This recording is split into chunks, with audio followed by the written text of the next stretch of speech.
Coming up on the Wrestling Brethren podcast, we discuss WrestlePalooza, All Out, AEW making a early announcement, and a WWE superstar still dealing with an injury. All that and more.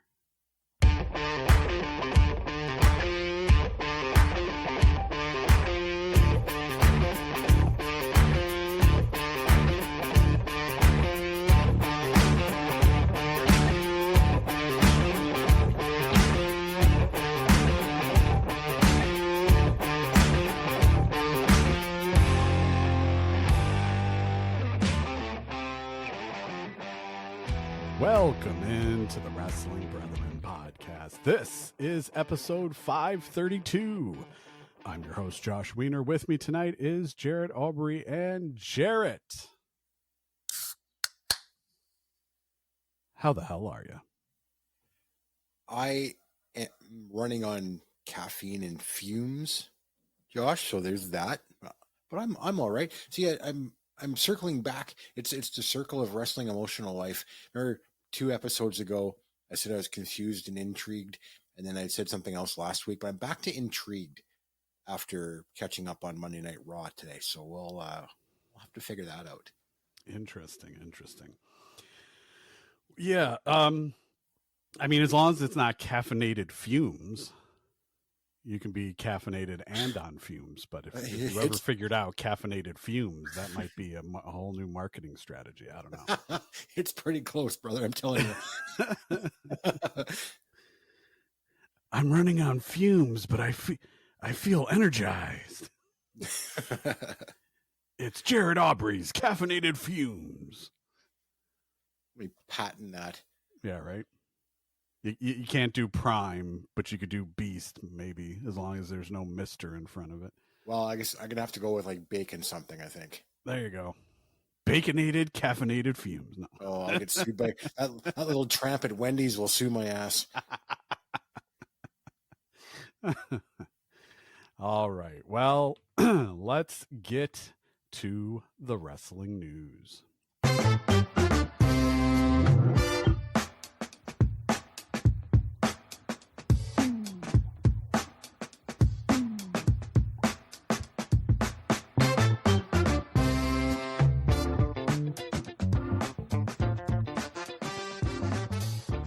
First news item. The Cena Lesnar match placement on the WrestlePalooza card. First last week or earlier this week, I can't remember which, but Joe Tessitore was on ESPN promoting the event and said that Cena Lesnar was going to main event WrestlePalooza. And I was like, cool. Okay. Well, when the penultimate match finishes, I'll be turning it off then because I have no interest in watching Mr. Lesnar.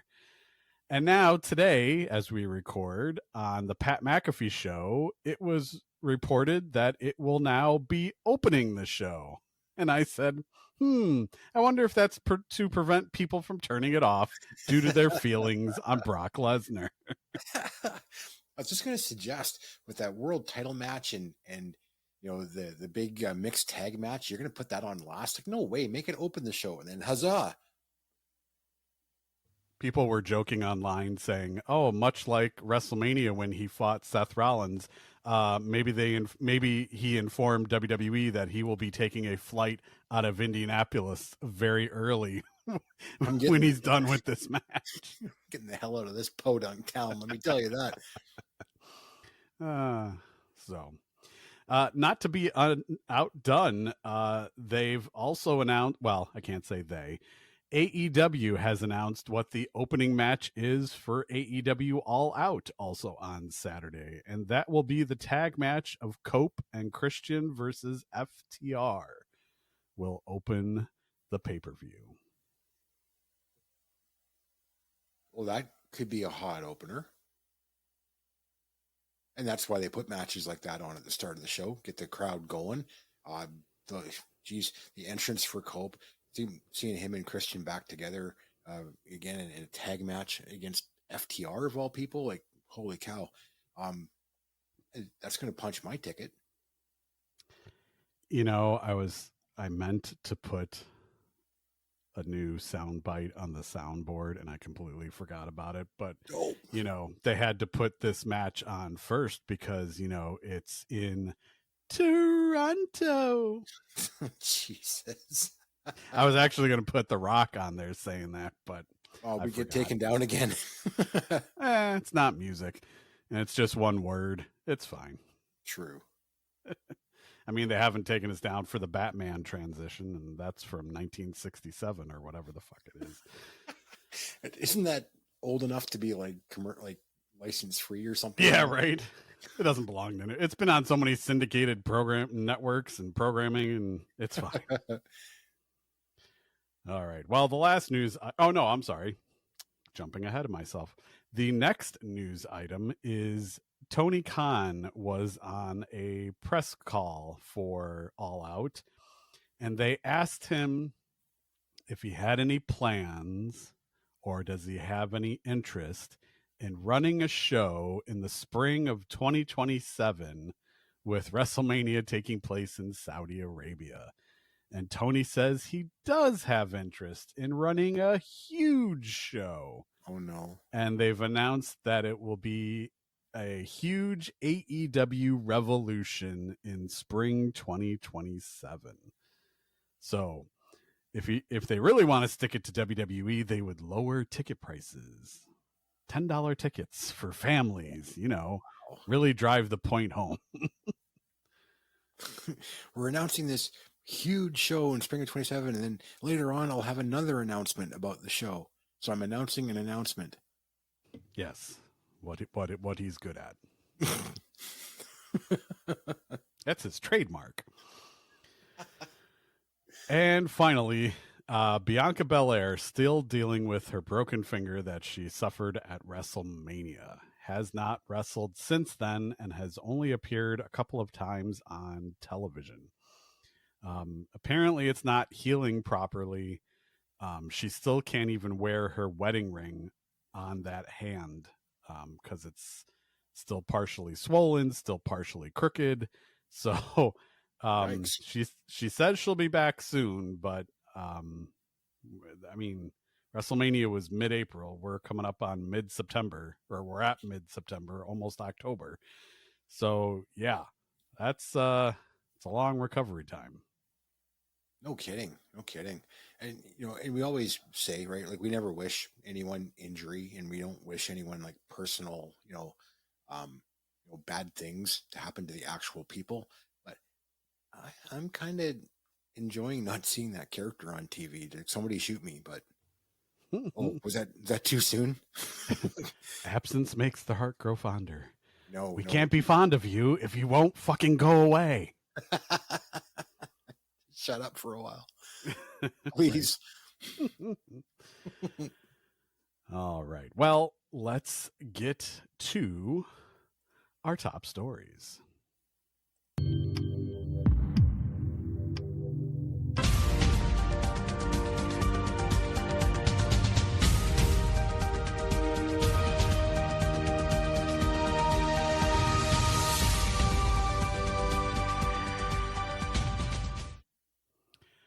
Jarret, what is your one thing done well in wrestling this week? Well, the one thing that I watched was Raw with some generous fast forwarding to be able to make it through. But the one thing I did like was having Jey Uso on the phone and then Big Jim coming up to him and go, "Hey, who are you talking to?" And Jey was pretty much like, "Don't worry about that." So now we've got, see, that's where the intrigue comes from, Josh. It's like, who the hell is Jey talking to? And I haven't checked to see who the rumors might be or what's going on with that. The easy guess that it might be Roman. He's taking more advice from Roman with his antics and behavior lately. Maybe it's someone from the other side of the house. Maybe it's Paul Heyman. So it's like, what's going on here? They did that very well. It took 2 seconds. It was the easiest thing. It's like, oh, wait, I caught that. I see what you've done there. Please show me more. And then in that same segment, he proceeded to stumble over some of his next lines Yeah. as he was talking. I was like, slow it down. Speaking of caffeine, holy shit. Yeah. Jey was a little amped there. Don't worry about it, man. Don't worry. Yeah, yeah. Family first, man. It's like end of period sentence. So the Jey and Jimmy interactions have you intrigued? They do. Yeah, I have not seen anything nor heard anything about who he was talking to on the phone. I think everybody just assumes it is Roman. Which begs the question, if he's okay enough to take a phone call, where is he? I mean, we know where he is. He's filming Street Fighter. But my point being, in storyline, in kayfabe, it's like, okay, you can talk on the phone, so jump on a plane. Can you not like do something like on your phone and send it in? Yeah, right. Remember those promos? Oh gosh, that was big during the pandemic era. Yeah. If only we had the technology to record ourselves and then right, send that video somewhere. Well, we have to wait for the camera advancement. Oh, wait. You can literally shoot in 4K. Well, unless you're on an iPhone, but we won't go there. That'll be for the next Shooting the Ish episode. Oh, just wait till sound off, Josh.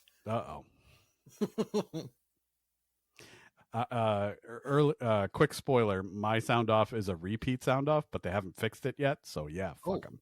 Okay. I'll keep talking about it until they fix it, god damn it. Anyway, we will get there. So my one thing that was done well this week was NXT Homecoming at Full Sail University.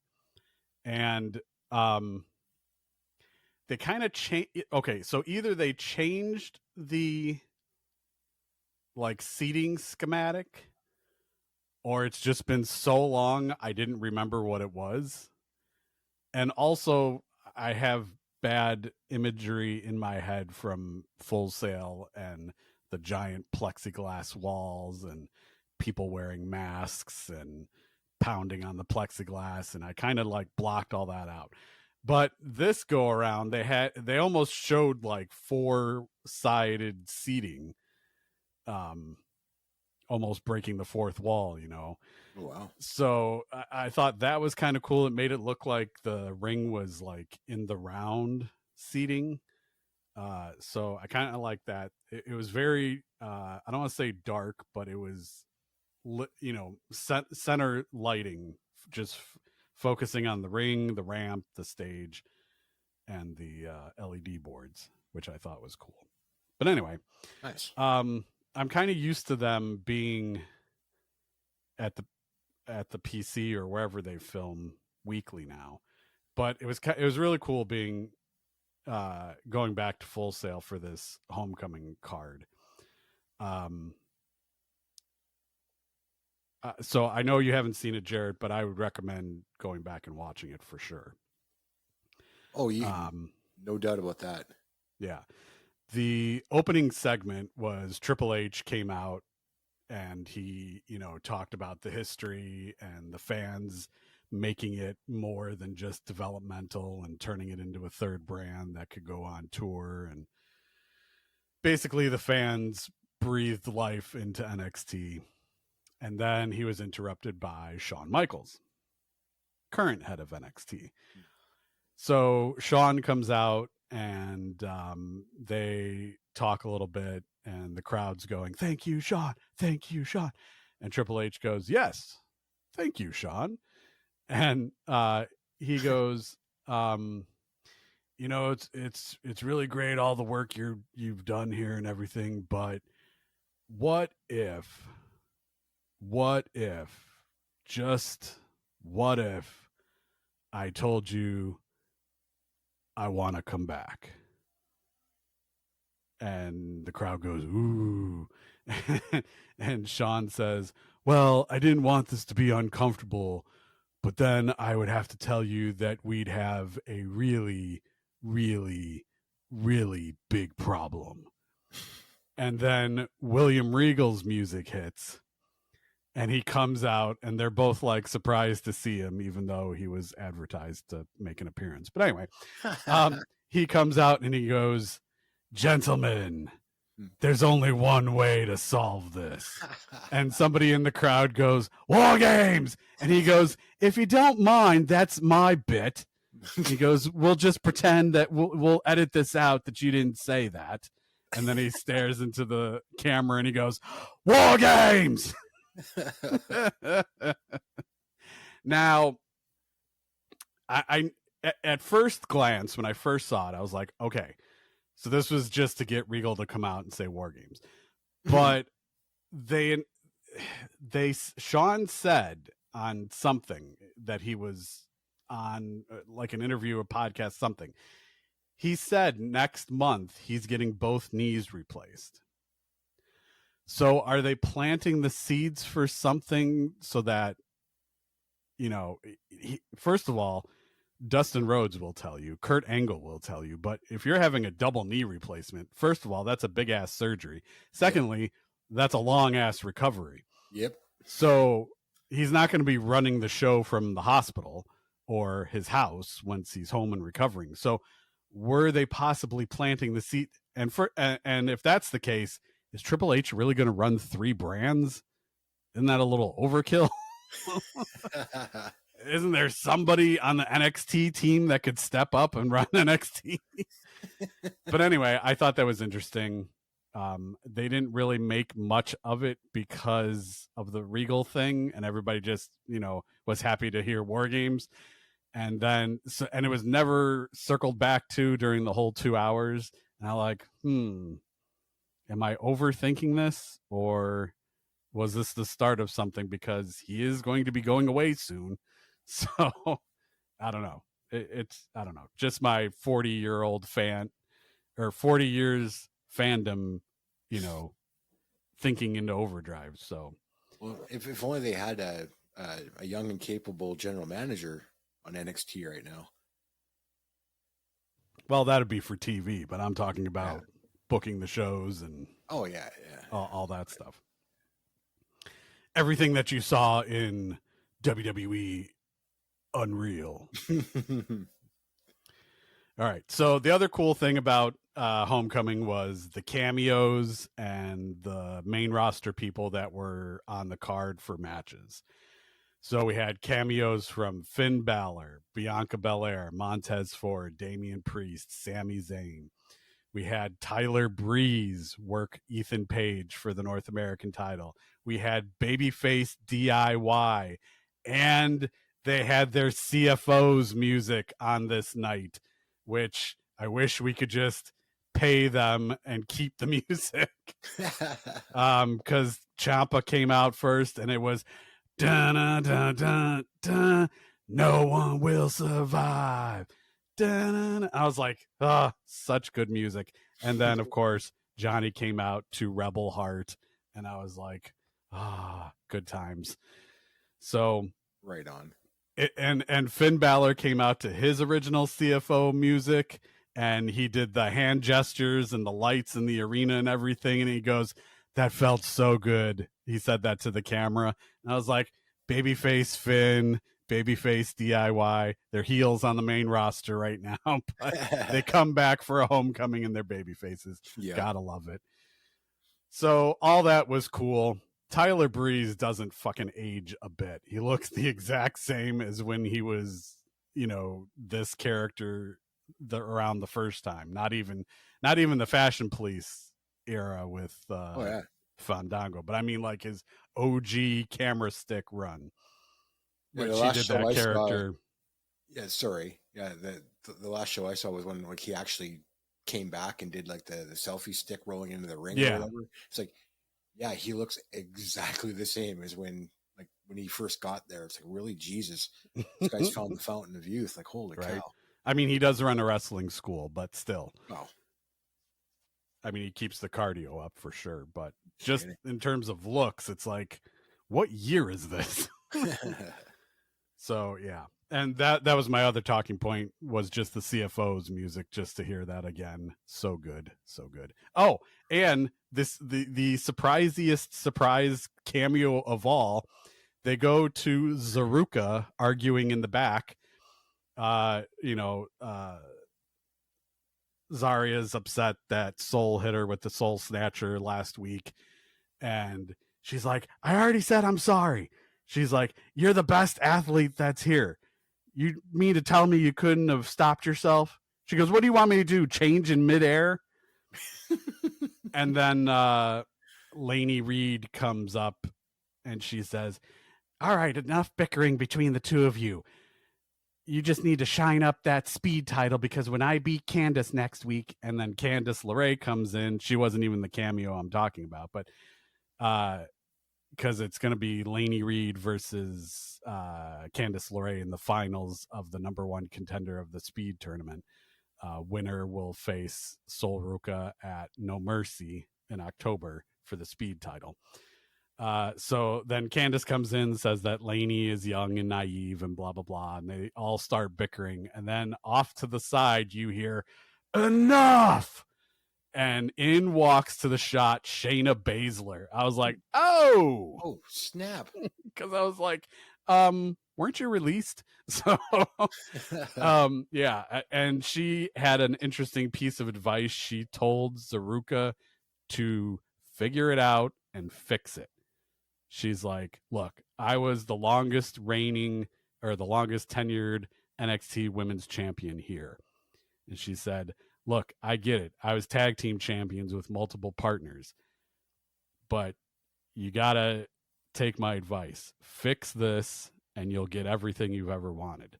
And she just walked off. I was like, oh, that's interesting. Damn. But also, dang, they brought you back.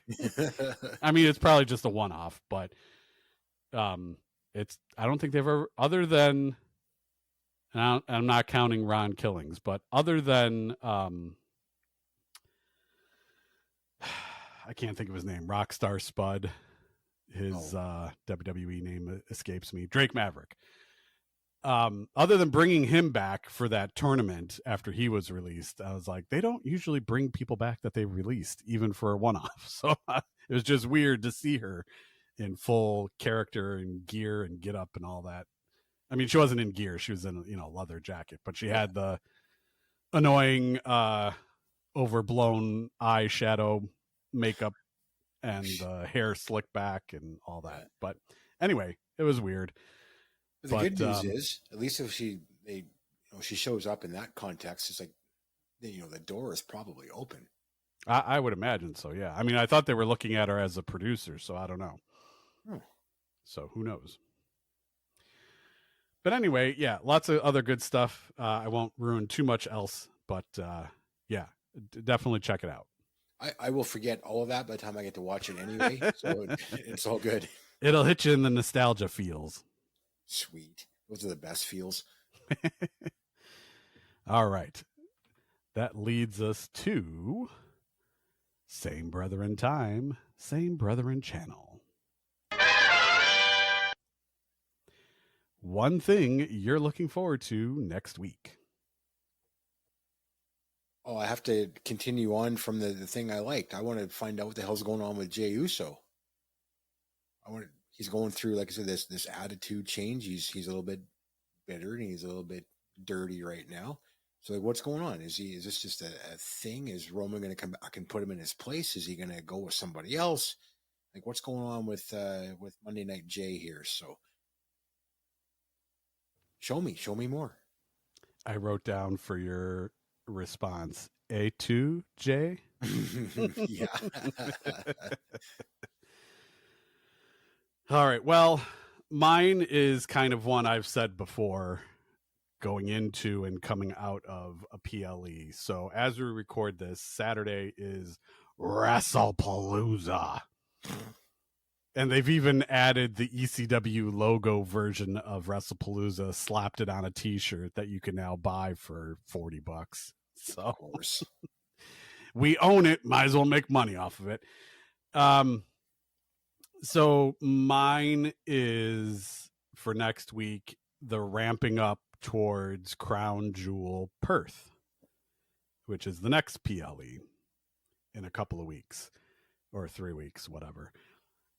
The point being is, since they're only doing 5 to 6 matches per PLE, who will be highlighted as we head towards that PLE? Because not everybody who's featured on television makes it to the PLE. Sometimes it's just a TV feud. So will we get rematches from WrestlePalooza, or will we maybe cycle some people out, cycle some people in, or will it be a mix?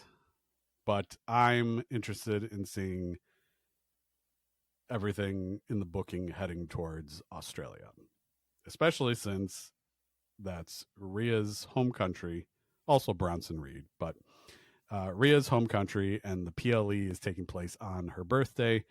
And we've said numerous times that that would be where they recrown her the women's champion, but they're just now crowning a women's champion this PLE. Yeah. So I don't know if it makes sense to switch a belt twice in 3 weeks.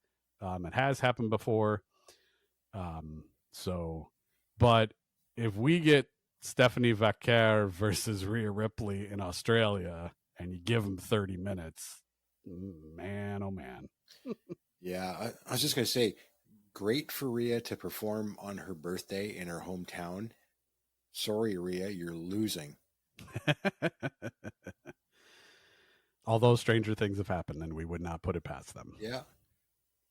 And you know, WWE does have that kind of history of when they mint a brand new, like never before champion, sometimes it's a very short run. It's like, here you go. Let's just see what kind of response you get for a little while, and then we'll take it off you and build you back up to it for a longer run next time.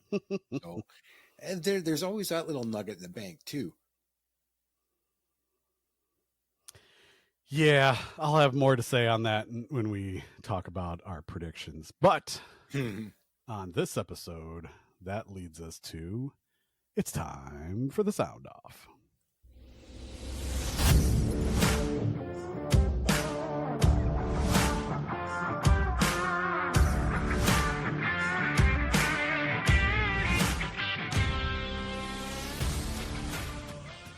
Jarret, go.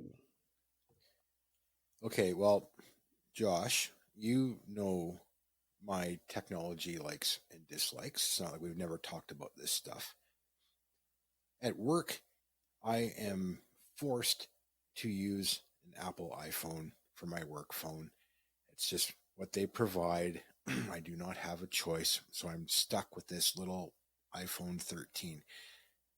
So not only do I hate these things, and do I hate Apple in general, but it can't even tell me that I've got new software. So I'm sitting in my one-on-one meeting with my boss yesterday, and we got talking about this stuff because he's kind of the mobility guy there at work.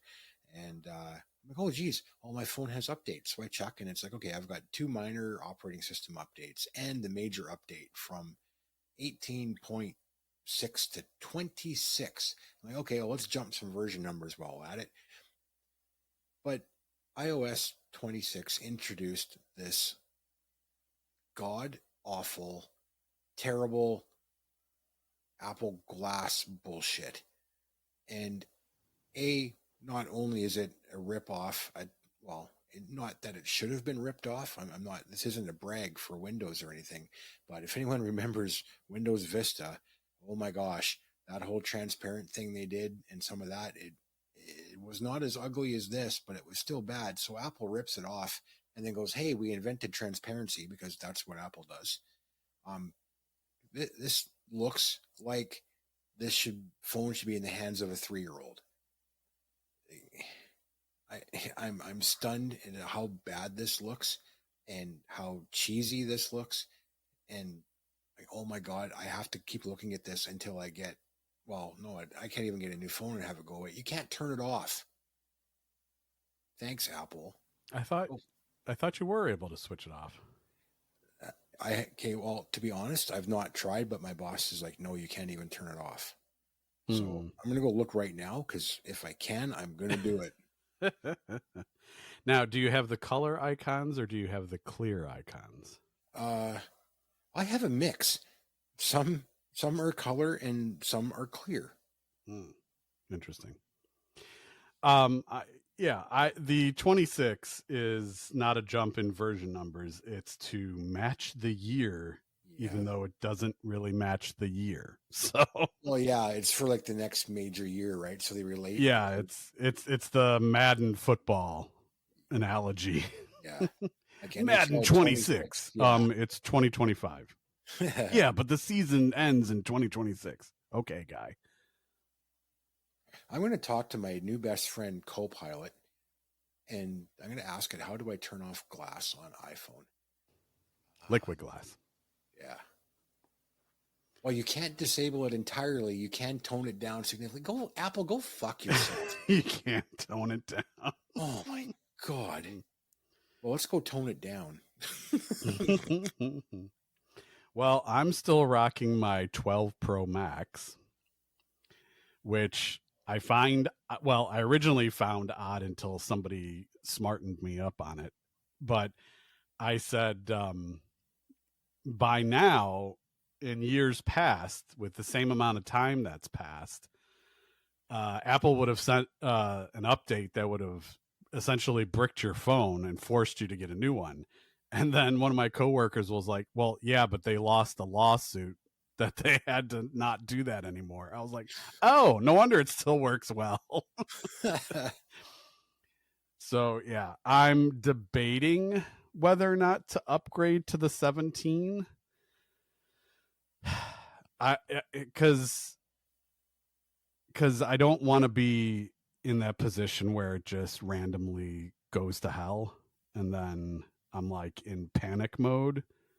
Like I don't have anything backed up or it's been a while since I backed up. And like, I want to be in control of my upgrade, my time, my decision, et cetera, et cetera. Now, if I wasn't in it, well, let me rephrase. If I was in a better position financially, I would put forth the effort and work to switch to Android again. But I would have to get a new watch, new earbuds, and a new phone, and I just can't do that right now.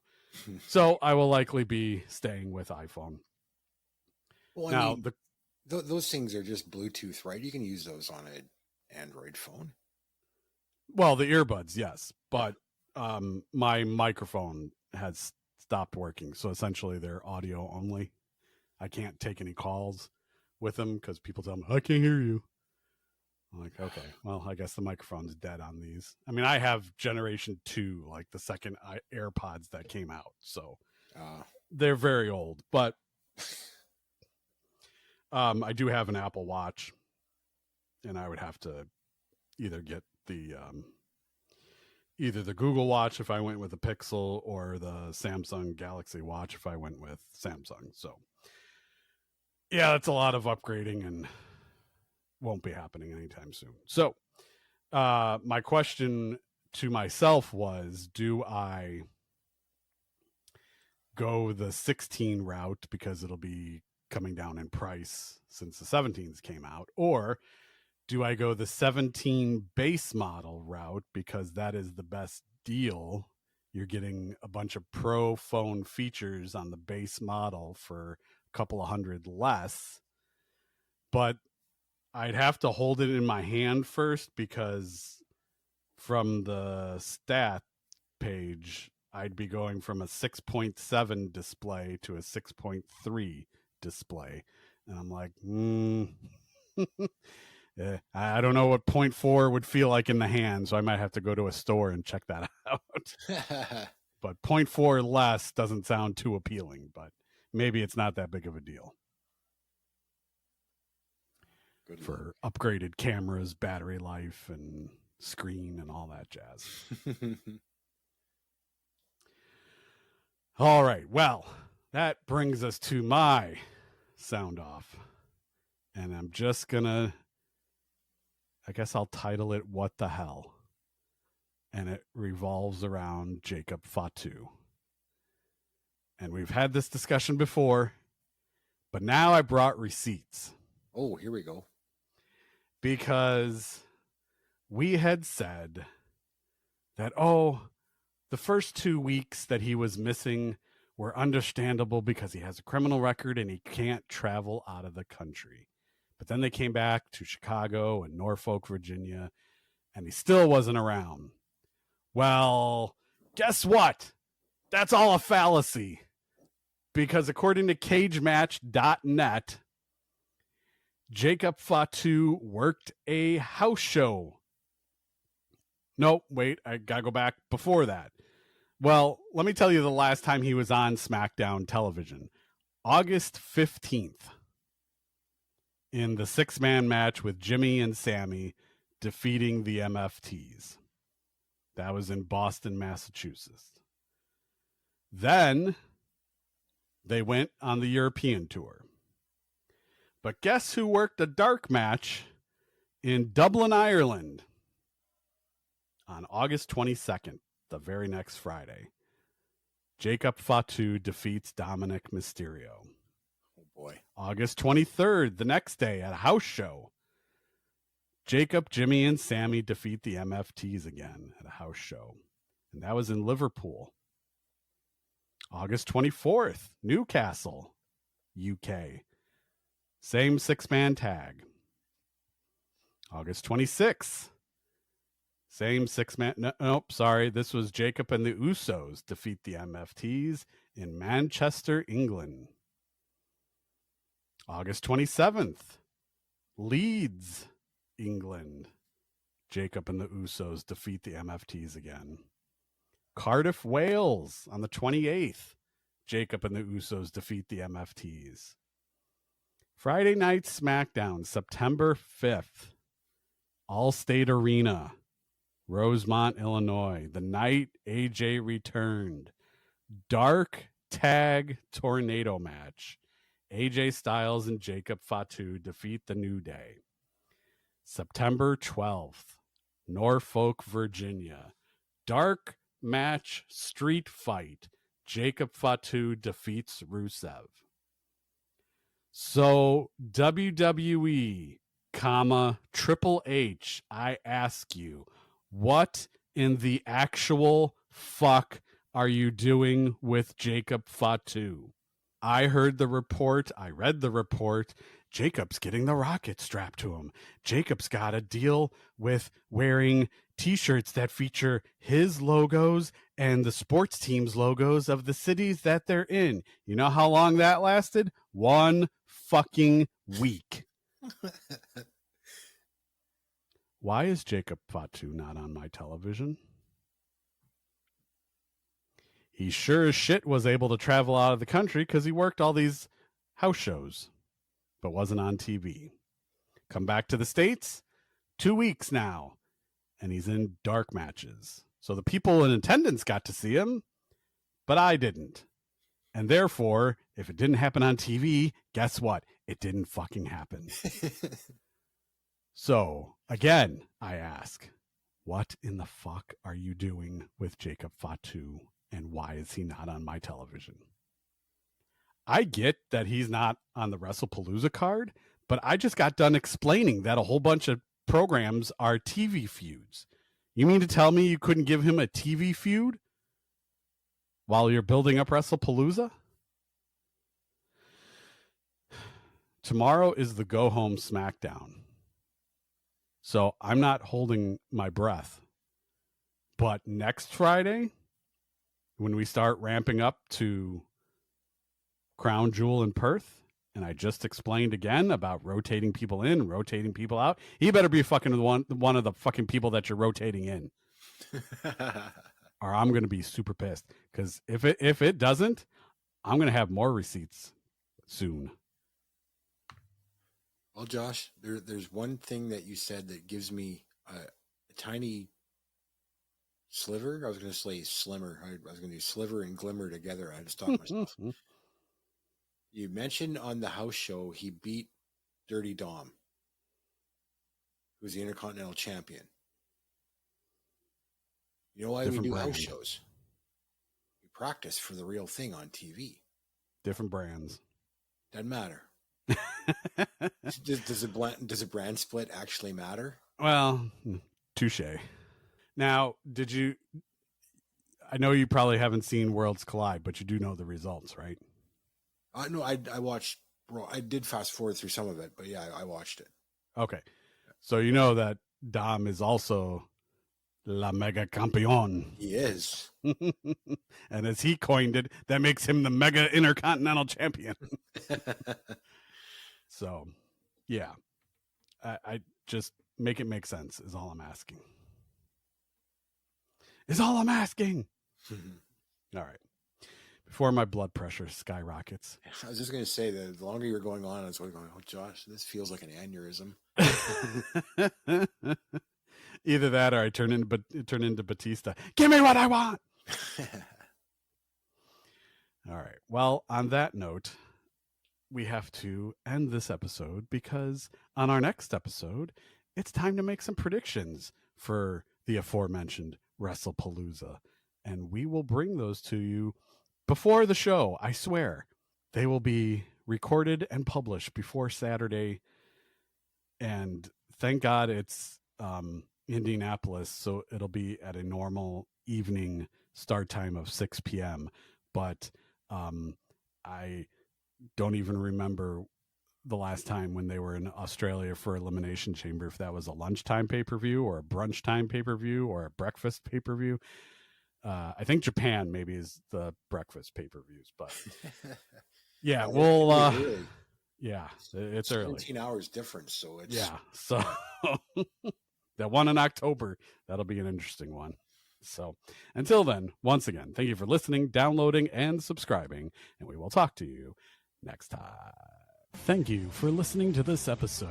You can subscribe to the Wrestling Brethren podcast on Apple Podcasts, Spotify, or wherever you get your podcast fix to hear the latest discussion from the Wrestling Brethren. Visit the mothership, if you will, at twbpodcast.com, the online home of the Wrestling Brethren podcast. Let us know your thoughts, questions, and comments on Twitter/X at TWBP Show, on Facebook at facebook.com/Behind the Squared Circle, on Instagram at The Wrestling Brethren, and now on Blue Sky at TWB Podcast. You can follow Jarret on Twitter/X at The Bacon Rev.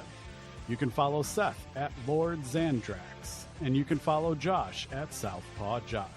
You can find Jarret and Josh at Blue Sky 2, at The Bacon Rev, and at Southpaw Josh. Thank you again for listening, and we'll talk to you again soon with more from the Wrestling Brethren.